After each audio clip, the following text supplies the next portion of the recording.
नमस्कार दोस्तों, हमारे मोटिवेशनल यूट्यूब चैनल में आपका बहुत बहुत स्वागत है। दोस्तों, आज हम आपके लिए एक ऐसा टॉपिक लेकर आए हैं जिस पर हम हमेशा चर्चा करते हैं, सोचते हैं, मगर वह कार्य रूप में परिणित नहीं हो पाता है। तो मैं आपके लिए लेकर आई हूँ एक आत्मनियंत्रण का रहस्य के बारे में। दोस्तों, कोई भी आदत जब हमारे अंदर आती है, कोई भी आदत जब हम अपनाते हैं किसी को देखकर, तो उस आदत को अपनाने से पहले, चाहे वह अच्छी हो या बुरी हो, आत्मनियंत्रण एक ऐसी चीज़ है जो हमें किसी भी आदत को अपने में अपनाने या उसे छोड़ने के लिए बाध्य करता है। यहाँ पे मैं आपको एक बहुत ही अच्छी बुक की चर्चा करना चाहूँगी। एटॉमिक हैबिट्स एक बुक है जेम्स क्लियर द्वारा। वो भी इस जो टॉपिक है उस बारे में बताते हैं।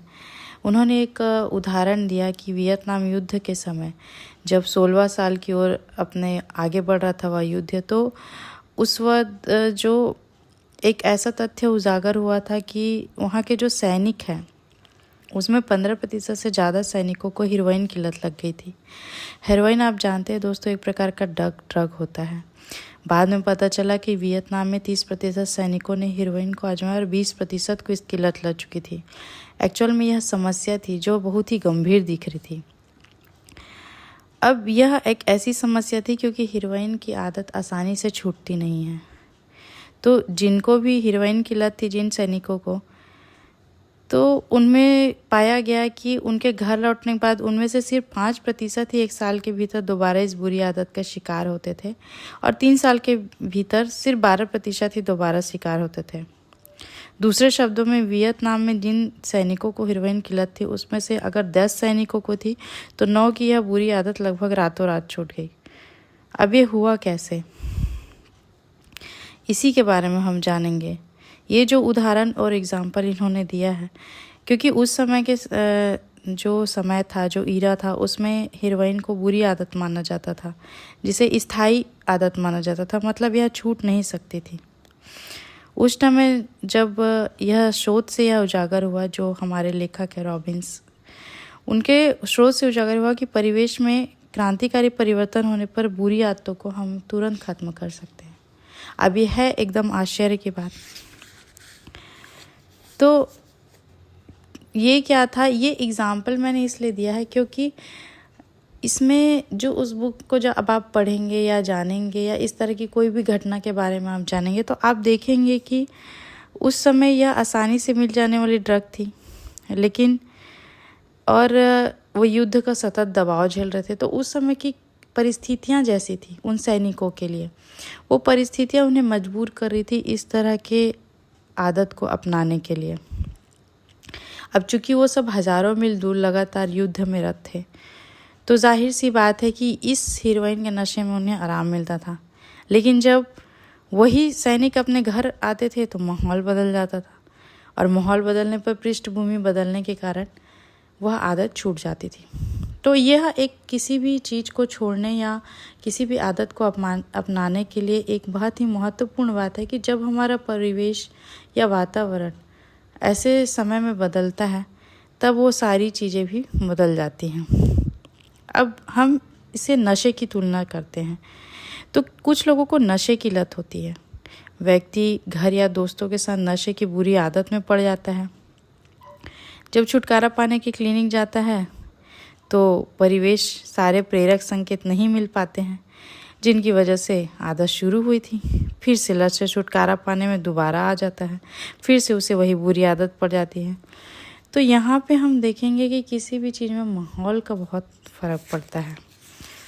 तो लेखक वही बताते हैं, चूँकि इन्होंने इस पर शोध किया था और इस पर उन्होंने बहुत सारे रिजल्ट भी दिए। तो उनका यही कहना है कि किसी भी बुरी आदतों के स्रोत से काटना ज़्यादा विश्वसनीय नीति है। किसी बुरी आदत को ख़त्म करने का एक व्यवहारिक तरीका यही होता है कि आप इसे उत्पन्न करने वाले जो संकेत होते हैं उनसे नाता तोड़ लें। यदि आपको कभी ऐसा लगे कि आप काम नहीं कर पा रहे हैं, तो अपना फ़ोन कुछ घंटों के लिए दूसरे कमरों में छोड़ाएं दोस्तों। अगर आप लगातार ऐसा महसूस कर रहे हैं कि आप कमतर हैं, तो ईर्ष्या और डाह के भाव को जागृत करने वाला सोशल मीडिया अकाउंट से दूर रहें। आजकल बहुत से लोगों को यह समस्या आती है कि सोशल मीडिया दोस्तों पूरी तरह तो मैं नहीं कह सकती, बट 80% झूठ ही होता है उसमें लगभग। सभी अपनी लाइफ स्टाइल को दिखाना चाहते, पर परेशानियां सभी के जीवन में होती। ऐसा नहीं है कि किसी के जीवन में कोई परेशानी नहीं है। कोई परेशानी नहीं है इस बात की भी परेशानी होती है लोगों को। तो आप यकीन मानिए कि जीवन में सबके कुछ ना कुछ परेशानी चल रही होती है। अब किसी के सोशल मीडिया अकाउंट को देखकर या किसी भी चीज़ को देखकर हम यह अनुमान लगाते हैं कि इसकी जीवन अच्छा है, और कभी कभी इस वजह से ईर्ष्या का भाव भी उत्पन्न हो जाता है, जो हमारे मानसिक जो स्थिति है उसके लिए घातक होता है। तो इसमें लेखक यही सलाह देते हैं कि अगर इस तरह की परिस्थितियां हैं तो आप इस तरह के सोशल मीडिया अकाउंट से ही दूर रहें। अगर आप टेलीविज़न, आपको ऐसा लग रहा है कि टेलीविज़न देखने में आप बहुत ज़्यादा समय बर्बाद कर रहे हैं, तो उस टीवी को ही हटा दें बेडरूम से। अगर आप इलेक्ट्रॉनिक्स पर बहुत ज़्यादा पैसे खा रहे हैं तो नवीनतम उपकरणों की समीक्षाएं पढ़ना छोड़ दें। अगर आप बहुत ज़्यादा वीडियो गेम खेलते हैं तो प्लग निकाल कर हर इस्तेमाल के बाद उसे अलमारी में रख दें। तो यही है कि अभ्यास व्यवहार परिवर्तन के पहले नियम का उलट होता है इनके हिसाब से, कि आत्मनियंत्रण कोई बहुत बड़ी चीज़ नहीं है। यह एक कम समय वाली चीज़ है। एक दो बार जब आप प्रलोभन का प्रतिरोध करते हैं, जिस चीज़ की भी आपको बुरी आदत है अगर हम उसका प्रतिरोध करते हैं तो, लेकिन हर बार आप अपनी इच्छाओं को दबाने लायक इच्छा शक्ति जुटा नहीं पाते। तो जब भी आप सही चीज़ करना चाहते हो तो इच्छा शक्ति की नई खुराक का आह्वान करने में भारी ऊर्जा खर्च नहीं करें। इसके बजाय वो सलाह दे रहे हैं कि आप अपने परिवेश को उस अनुकूल बनाएं जिससे उस तरह की इच्छा ही आप में पैदा ना हो। तो उसमें कोई भी आदत को आत्मनियंत्रण करने में आपको ज़्यादा सफलता की संभावना मिलती है। तो यही आत्मनियंत्रण का रहस्य है कि अपनी अच्छी आदतों के संकेतों को स्पष्ट बनाएं और अपनी बुरी आदतों के संकेतों को अदृश्य बनाएं। क्योंकि ज़्यादा आत्मनियंत्रण वाले लोग प्रलोभन वाली स्थितियों में कम समय बिताते हैं। प्रलोभन का प्रतिरोध करने से ज़्यादा आसान होता है कि उसे अपने सामने आने ही नहीं देना। तो मैं आपको यही कहना चाहूँगी कि ये जो मैंने आज आत्मनियंत्रण के बारे में आप लोग को बताया, हमारे जीवन में हम ऐसी बहुत सारी परिस्थितियों का सामना करते रहते हैं जिसमें हमें आत्मनियंत्रण की बहुत ज़रूरत होती है। कि जैसे आपके फ्रेंड्स या फैमिली हैं, कोई भी हैं, वो कहीं जा रहे हैं या वो कुछ खरीद रहे हैं, तो हमें देख के ऐसा लगता है कि हम भी इस चीज़ को खरीदें, हम भी इस चीज़ को करें। जैसे उदाहरण के लिए रिलेटिव्स में कोई बच्चे नीट की तैयारी करे, कोई इंजीनियरिंग तैयारी करे, तो हम चाहते हैं हमारे बच्चे करें। नहीं, यहीं पर आत्मनियंत्रण रखना है। अपने दिमाग से सोच के अपने कार्य को परिस्थिति के अनुसार सही कार्य रूप में परिणित करना ही हमें सफलता दिलाता है दोस्तों। किसी को देखकर या किसी से ईर्ष्यावश या किसी से कंपटीशनवश हम कुछ भी करते हैं तो वह चीज़ हमें लॉन्ग टाइम सफलता नहीं दिला सकती। तो यही लेखक कहना चाहते हैं कि कोई भी आदत बदलने, जैसे किसी को नशे की आदत है, नशे की आदत लग गई है, वो नहीं छोड़ पा रहे हैं, तो उसके लिए भी हम जानते हैं कि कोई भी दवाई कुछ भी खा ले, बिना आत्मनियंत्रण के कोई भी कार्य संपन्न नहीं हो सकता। जब तक हम में इच्छा शक्ति नहीं रहेगी किसी भी आदत को बदलने के लिए, उस आदत को बदलना नामुमकिन है। तो यहीं पर स्टार्ट करते हैं कि हम अपने ऊपर काम करना शुरू करेंगे। हमारा मोटिवेशन चैनल का मकसद भी यही है कि हम मोटिवेशन बाहर से खरीदें नहीं, हम मोटिवेशन अपने इंटरनली जगाएंगे। हर परिस्थिति में, हर सिचुएशन में हम अपने अंदर मोटिवेशन को जगाएंगे और उस मोटिवेशन से हम आगे बढ़ेंगे। हमें किसी भी तरह से, हम बाहरी अगर मोटिवेशन लेते हैं दोस्तों, तो वह कुछ समय के लिए काम आएगी, घंटे 2 घंटे, शायद 1 दिन, शायद 2 दिन, आपको बहुत स्फूर्ति महसूस होगी, ऊर्जा महसूस होगी, पर तीसरे दिन आपको कुछ एहसास नहीं होगा, फिर से आपको तो ये मोटिवेशन का एक तरह से बाजार बना के रखा है लोगों ने। बट मैं आपको यही कहती हूँ कि आप अपने इंटरनल वॉइस को सुने, आप अपने गट फीलिंग को सुनिए। आपको जो अंदेशा लग रहा है, आपको जो सही लग रहा है, उस पे चलिए।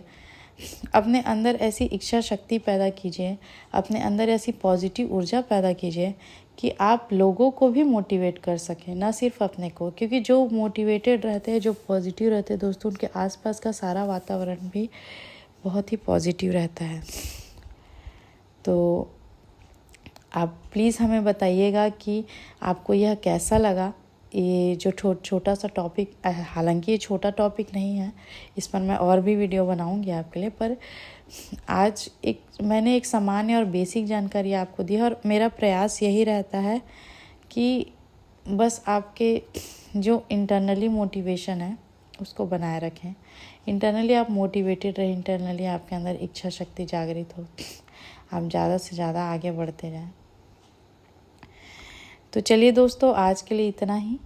प्लीज़ हमारे चैनल को सब्सक्राइब करिए, शेयर करिए, ताकि हम ऐसे वीडियोस और बनाते रहें। हमारा मकसद एक पूरी तरह कम्युनिटी डेवलप करना है, ताकि आप सबके साथ हम एक अच्छा, मजबूत, स्वस्थ माहौल बना सके। ऐसा नहीं कि हम अब किसी और मतलब सिर्फ अपने आप को ही फ़ायदा दे रहे हैं, किसी और नहीं, हम सबके बारे में सोच के करेंगे। अगर एक इंसान पॉजिटिव रहेगा तो 2 और इंसान को पॉजिटिव करेगा, और इस तरह से एक पॉजिटिव कम्युनिटी बनती है।